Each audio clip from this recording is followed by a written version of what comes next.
Hello friends, and welcome to the English version of Defense Matrix.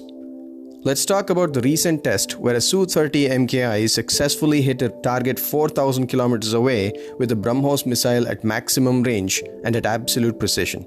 Yes, you heard it right, 4,000 kilometers. This demonstrates the capabilities of the Su-30 MKI with its large size and similarly large fuel tank. Now let's get into some of the details. Recently, India issued an area warning for a joint fighting exercise between the Indian Navy and the Indian Air Force in the Bay of Bengal, as you can see here. Last Friday, a Kh-35 Uran missile was test-fired from a Kora-class corvette, the INS Kora, smashing into the decommissioned minesweeper INS Cannonor in the Bay of Bengal. A second strike followed with the BrahMos missile launched from a Su-30 MKI, upon which the minesweeper was completely destroyed. The Kh-35 missile has a range of about 130 kilometers and flies at higher subsonic speeds. However, newer variants are longer range at about 300 kilometers. Now, the Su-30 MKI took off from faraway Punjab, and after mid-air refueling and 3 more hours of flight, it fired the BrahMos, which went on to destroy the target. The Su-30 MKI that was used is a modified version capable of firing the BrahMos. It belongs to Squadron number 222, also called Tiger Sharks, which is based in Tanjavur, Tamil Nadu. Although the target in the Bay of Bengal is relatively close to Tanjavur, the long run from Punjab through Tanjavur was deliberately adopted to prove this capability. There are about 40 modified Su-30 MKIs capable of carrying the BrahMos, which has a range of 300 kilometers.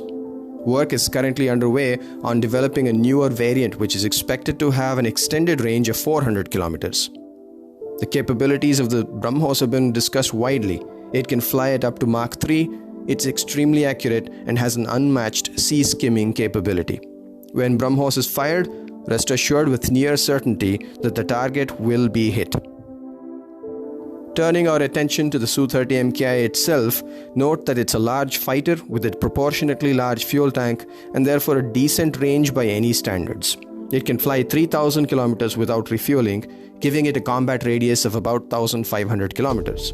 Its ferry range with mid-air refueling is about 8,000 kilometers. This makes the BrahMos and the Su-30 MKI a lethal combination.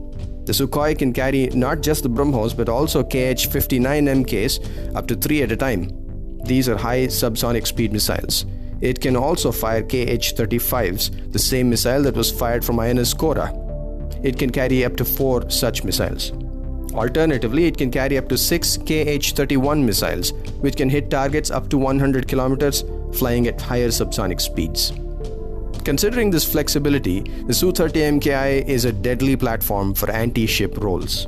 You can see why they're based in Tanjavur near the southern tip of India, enabling vast reach across all 3 seas. Speaking of the 4,000 kilometer distance between the takeoff point in Punjab and the target in the Bay of Bengal, some clarification is in order. If one looks at the straight line distance from Punjab to the target area, it's clearly much less than 4,000 kilometers. So it follows that the aircraft would have flown southbound to Tamil Nadu first and then turned towards the target in the Bay of Bengal, thus making the full flight distance. With a range of 3,000 kilometers, the Sukhoi would need mid-air refueling, as it would have to fly within 300 kilometers of the target and then back to a nearby base. Why this sort of a test, you may ask? It appears that this is a message to China, that its assets in the South China Sea are well within India's airstrike range. Interestingly, the flight path of the test was very similar to a possible flight path to the South China Sea from a base in the Andaman Islands.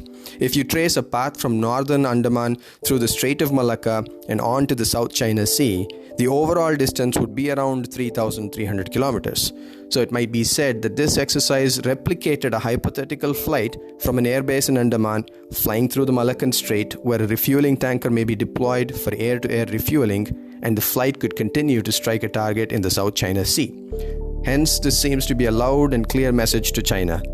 Note that it's very well possible to fly a Su-30 stationed at Tanjavur to Andaman and then have it refueled there to begin this kind of a mission. Pakistan should not have to worry about this exercise because there is no need for India to deploy a Su-30. The land attack version of BrahMos can directly hit targets in Pakistan. And on this note, we come to the end. Don't forget to like the video and subscribe to our channel. Jai Hind.